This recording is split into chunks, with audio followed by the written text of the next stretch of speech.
Olá, queridos! Vamos ler a Bíblia? Esse é mais um vídeo em que vamos continuar a nossa leitura bíblica. Hoje nós vamos ler o capítulo 7, 8 e 9 do livro de Gênesis. Mas antes de começarmos a nossa leitura bíblica, eu te convido a fazer a nossa confissão de fé. Você já pegou a sua Bíblia? Então vamos lá! Esta é a indestrutível, a infalível, a santa, a eterna, a eficiente Palavra de Deus. Ela é lâmpada para os meus pés e luz para o meu caminho. Eu sou o que esta Bíblia diz que eu sou. Eu tenho o que esta Bíblia diz que eu tenho. Eu posso o que esta Bíblia diz que eu posso. E eu estou onde esta Bíblia diz que eu estou. Eu estou em Cristo. Nele eu existo, por ele eu me movo e nele eu vivo. Ele é meu bom pastor e nada me faltará. Amém? Glória a Deus. Vamos continuar a nossa leitura bíblica? Gênesis, capítulo de número 7. Vamos lá. Noé e a sua família entram na arca. Vejam, até agora que nós já lemos do capítulo 1 até o capítulo 6, nós já vimos aí 3 dispensações. É isso mesmo. O que é isso, pastora? Dispensação é um período de tempo que determina alianças que Deus fez e é um período de tempo estabelecido pelo Senhor. Nós somos dispensacionalistas e aqueles que são dispensacionalistas entendem que na Bíblia, em toda ela, existem 7 dispensações. E nesses poucos capítulos da Bíblia que nós já percorremos, nós já vimos aí 3 dispensações. Eu vou gravar um vídeo somente falando sobre as dispensações, para a gente não tomar tanto tempo, esse vídeo aqui não ficar tão longo. Mas nós já vimos aí a dispensação da inocência, nós vimos aí, antes da queda, nós vimos a dispensação da consciência e agora nós vamos ver mais uma dispensação. Nós vamos ver agora também Deus fazendo uma aliança com Noé. E essa aliança, queridos, é muito importante. Eu vou gravar um vídeo somente sobre isso, sobre as alianças e sobre as dispensações. Se você quer que eu grave esse vídeo, escreve aqui nos comentários, porque aí eu entendo que esse é um conteúdo relevante que você quer aprender mais sobre isso, amém? Mas vamos lá para a nossa leitura. Esse é o objetivo dessa série de vídeos, é que a gente de fato esteja lendo a Bíblia juntos. Vamos começar? Gênesis capítulo 7. Noé e a sua família entram na arca. É a epígrafe que está aqui na minha Bíblia. Versículo 1. Diz o Senhor a Noé: entra na arca, tu e toda a tua casa, porque reconheço que tens sido justos diante de mim no meio desta geração. Veja, a gente viu nos capítulos anteriores que a maldade do homem cresceu. Deus se entristeceu tanto de formar o homem, de ter criado o homem, daquilo que o homem estava fazendo. Deus se entristeceu muito. E aí ele acha Noé. E a Bíblia diz que Noé ele era justo diante de Deus no meio daquela geração. E eu já tenho uma palavra para você que está me assistindo, que está lendo a Bíblia juntamente comigo aqui nesse tempo. Sabe, queridos, eu sei que o mundo jaz no maligno, como está escrito. Eu sei que os dias são maus e as gerações, elas estão cada dia mais sendo difíceis. Mas Deus conta com Noé dessa geração. E Deus está contando com você também. Ele quer levantar você como Noé nessa geração. Ele quer achar em você alguém justo, alguém que se inclina para ouvir a voz de Deus, alguém que pode contar, alguém que ele pode contar, alguém que pode contar sim também as boas novas. E a gente vê tanta tipificação nessa história de Noé. E aos poucos eu vou soltando algumas aqui para que não fique tão longos os vídeos, mas eu não consigo ler apenas e sem meditar e sem comentar com vocês essas coisas. Versículo 2 diz assim: de todo animal limpo levarás contigo 7 pares, o macho e a sua fêmea, mas dos animais imundos um par, o macho e a sua fêmea. Também das aves do céu 7 pares, macho e fêmea, para se conservar a semente sobre a face da terra. porque daqui a 7 dias farei chover sobre a terra durante 40 dias e 40 noites. E da superfície da terra exterminarei todos os seres que fiz. E tudo fez Noé segundo o Senhor lhe ordenara. Tinha Noé 600 anos de idade quando as águas do dilúvio inundaram a terra. Por causa das águas do dilúvio, entrou Noé na arca, ele com seus filhos, sua mulher e as mulheres de seus filhos, dos animais limpos e dos animais imundos, e das aves e de todo réptil sobre a terra. Entraram para Noé na arca de 2 em 2, macho e fêmea, como Deus lhe ordenara.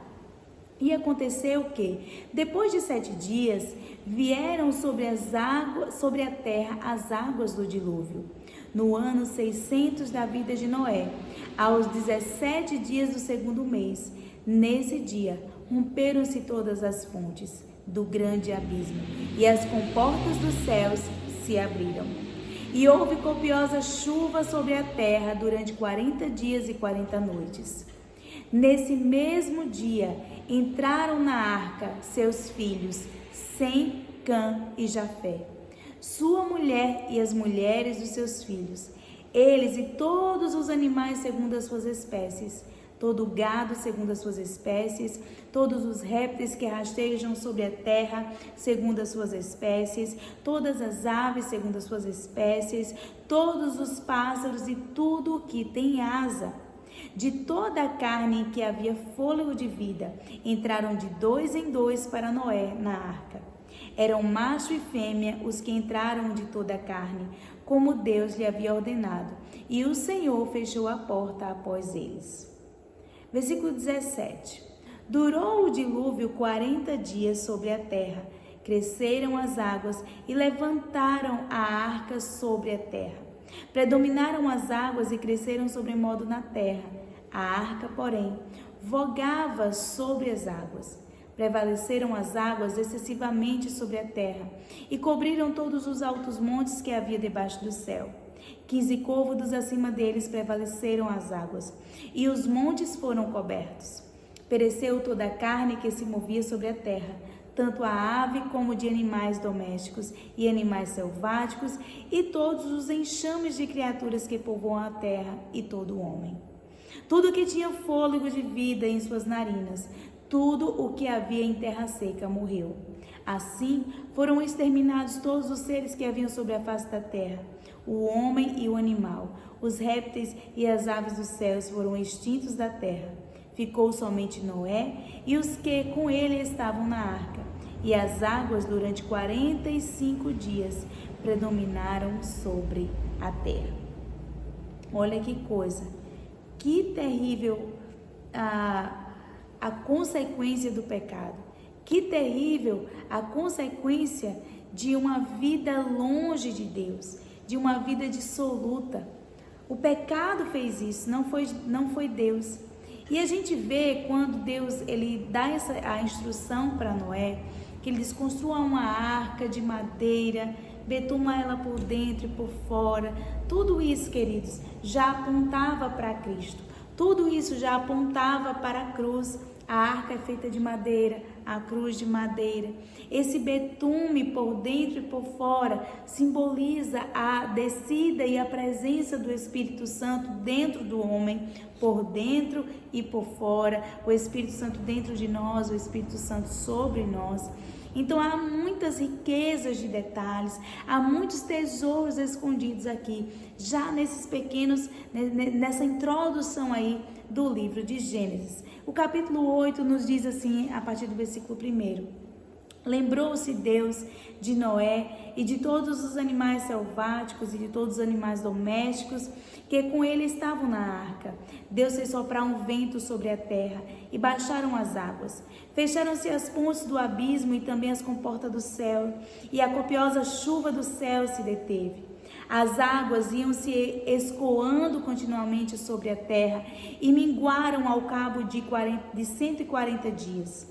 No dia 17 do 7º mês, a arca repousou sobre as montanhas de Ararat, e as águas foram minguando até ao 10º mês. em cujo primeiro dia apareceram os cimos dos montes. Ao cabo de 40 dias, abriu Noé a janela que fizera na arca e soltou um corvo, o qual, tendo saído, ia e voltava, até que se secaram as águas de sobre a terra. Depois, soltou uma pomba para ver se as águas teriam se já minguado da superfície da terra. Mas a pomba não achou onde pousar o pé, tornou a ele para a arca, porque as águas cobriam ainda a terra. Noé, estendendo a mão, tomou-a e a recolheu consigo na arca. Versículo 10. Esperou ainda outros 7 dias e de novo soltou a pomba fora da arca. À tarde, ela voltou a ele. Trazia no bico uma folha nova de oliveira. Assim, entendeu Noé que as águas tinham minguado de sobre a terra.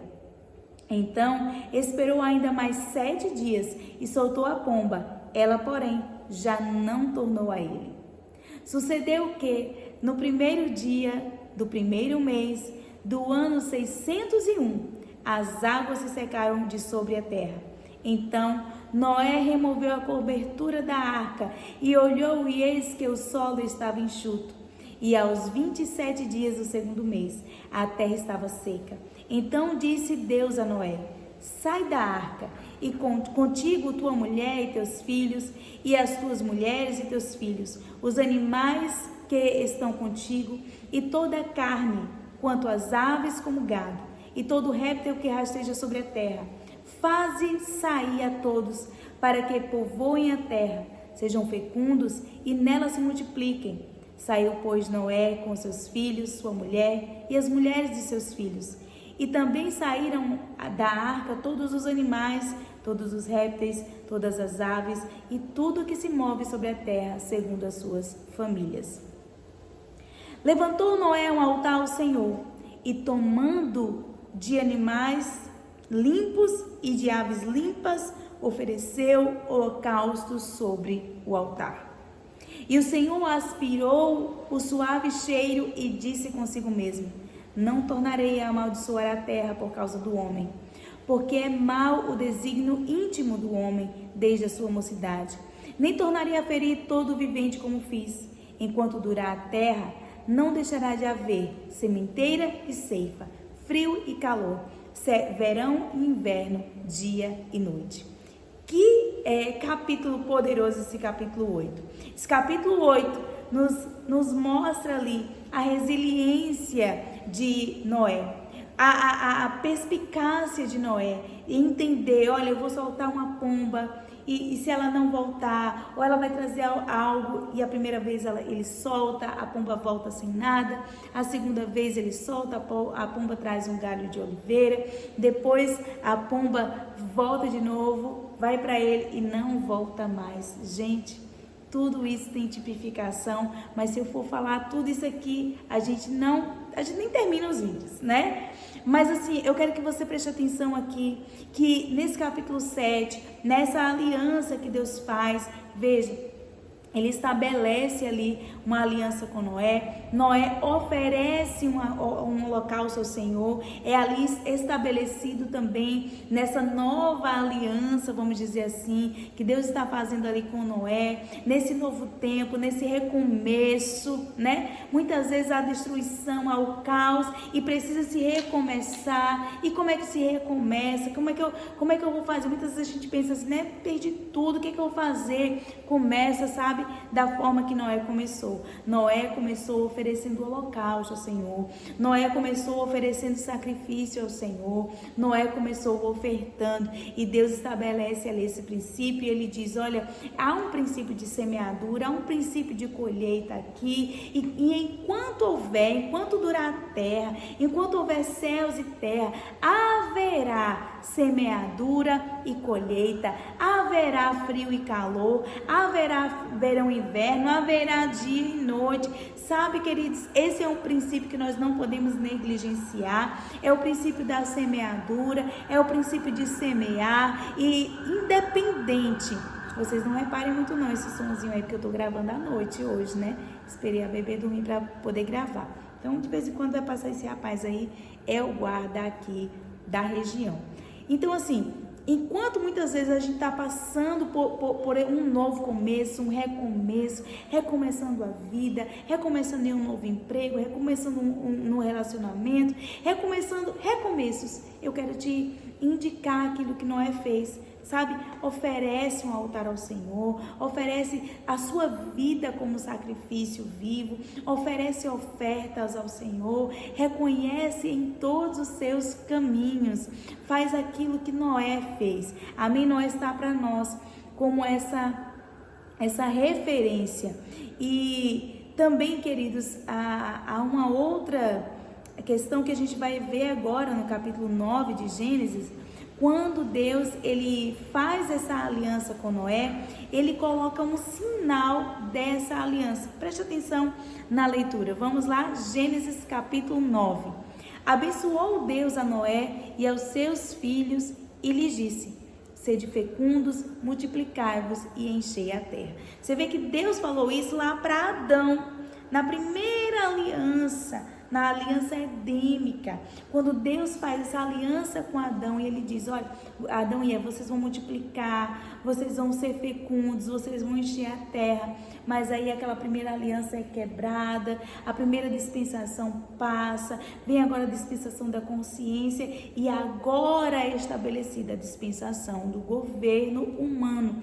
Deus coloca essa dispensação, essa nova dispensação e essa nova aliança. E no versículo 2 ele diz: pavor e medo de vós virão sobre todos os animais da terra e sobre todas as aves dos céus, tudo que se move sobre a terra e todos os peixes do mar nas vossas mãos serão entregues.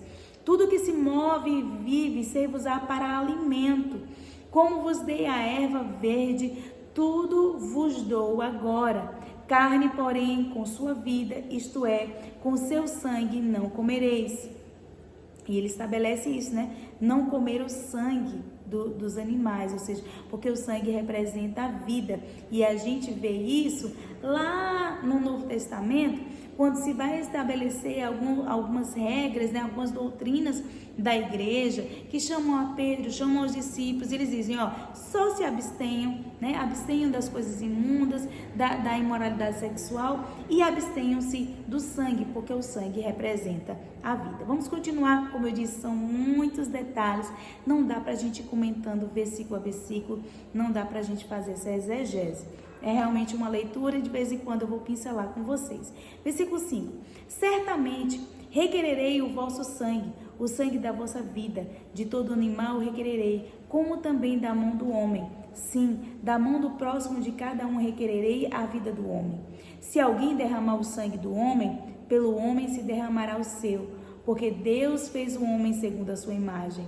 Mas sede fecundos e multiplicai-vos, povoai a terra e multiplicai-vos nela. Você aí, minha querida, meu querido irmão que está desejando ter filhos, assim como eu, né? Muitas vezes eu desejava ter filhos, mas um diagnóstico batia assim de frente comigo. Eu pegava esses textos e eu me munia da palavra, eu me enchia da palavra.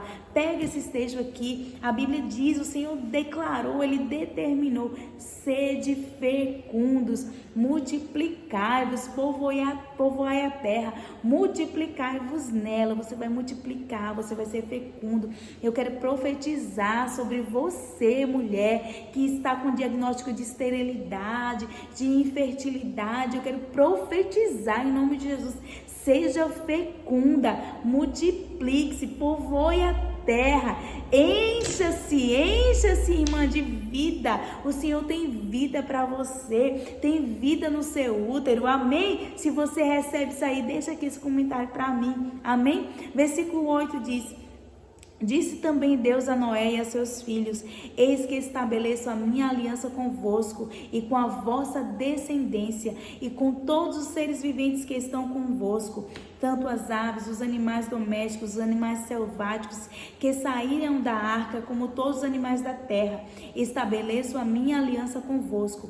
Não será mais destruída toda a carne por águas de dilúvio, nem mais haverá dilúvio para destruir a terra. Versículo 12, disse Deus: este é o sinal da minha aliança, que faço entre mim e vós, e entre todos os seres viventes que estão convosco para perpétuas gerações. Porém nas nuvens o meu arco será por sinal da aliança entre mim e a terra. Sucederá que quando eu trouxer nuvens sobre a terra e nelas aparecer o arco, então me lembrarei da minha aliança firmada entre mim e vós e todos os seres viventes e toda a carne, e as águas não mais se tornarão em dilúvio para destruir toda a carne. O arco estará nas nuvens, vê-lo-ei e me lembrarei da aliança eterna entre Deus e todos os seres viventes de toda a carne que há sobre a terra. Disse Deus a Noé: este é o sinal da aliança estabelecida entre mim e toda a carne sobre a terra. Os filhos de Noé que saíram da arca foram Sem, Cã e Jafé. Cã é o pai de Canaã.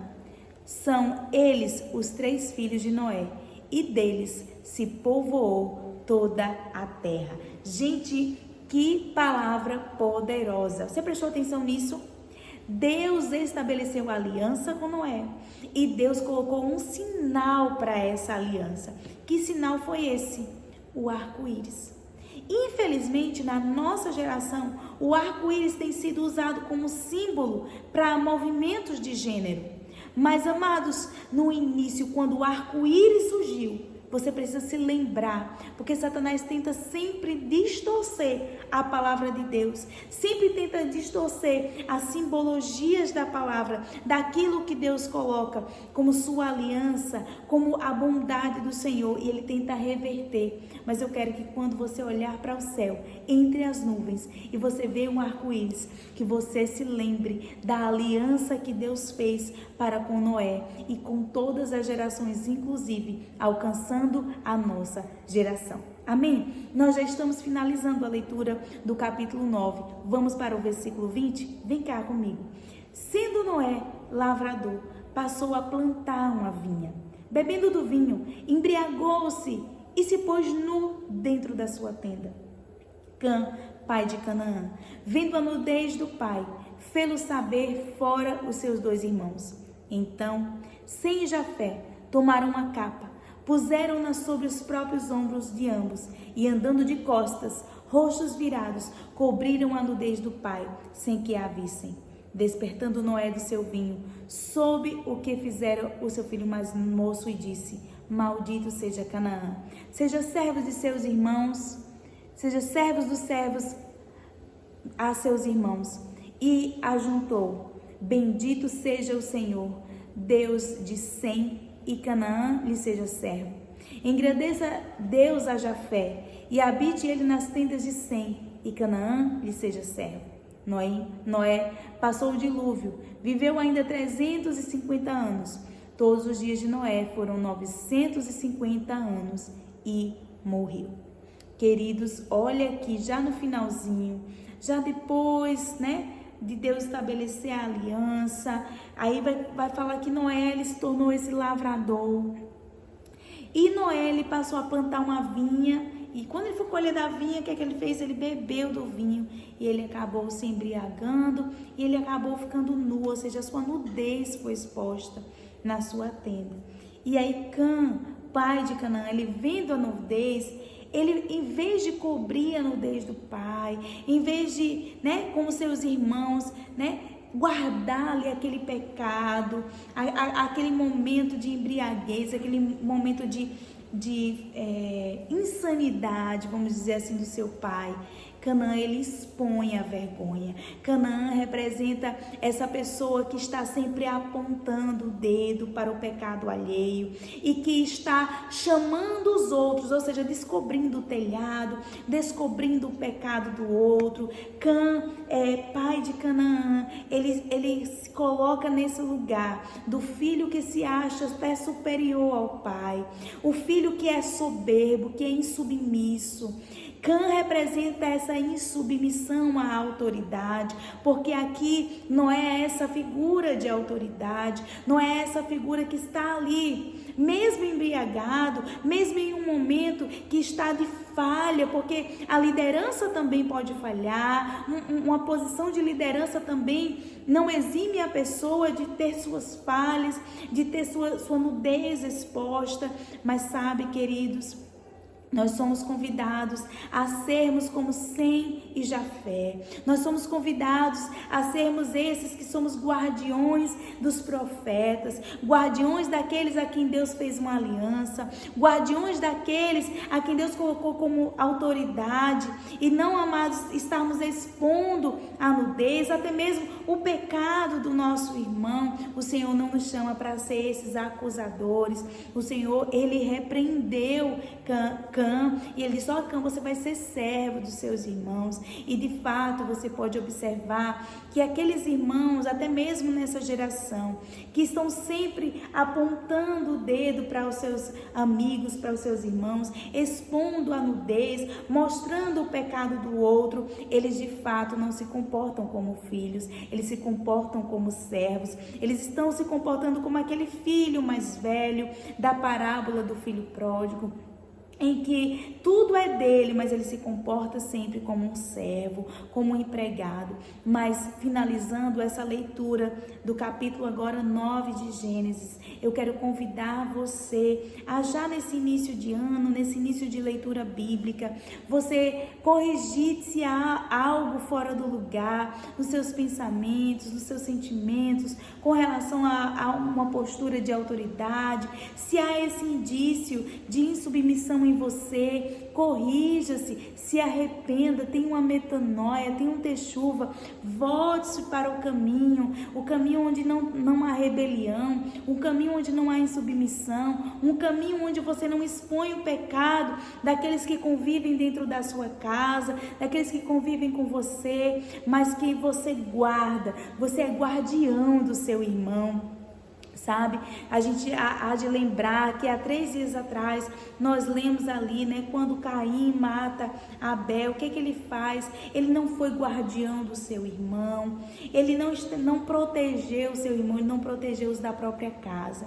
E o Senhor está convidando nós, a mim e a você, a sermos guardiões daqueles que estão na nossa casa, a sermos submissos àqueles que Deus coloca como posição de autoridade sobre nós, a não expormos a nudez, o pecado de ninguém, porque o próprio Deus não faz isso. O próprio Deus não faz isso. Deus está nos chamando a, mesmo de costa, como Sem e Jafé fizeram. Olha, toma aqui, toma a sua túnica, se vista. Somos aqueles que podemos revestir pessoas, como? Declarando a palavra, expondo Cristo, para que elas se revistam de Cristo e se tornem, filhos de Deus, como está escrito em Gálatas 3:26, aqueles que são filhos de Deus, de Cristo são revestidos. Amém? Eu quero finalizar essa leitura bíblica com essa breve meditação aqui com você. Eu oro para que você esteja sendo edificado em cada dia que a gente está continuando essa leitura bíblica juntos. Vamos ler a Bíblia. Deus abençoe você. Até o próximo vídeo.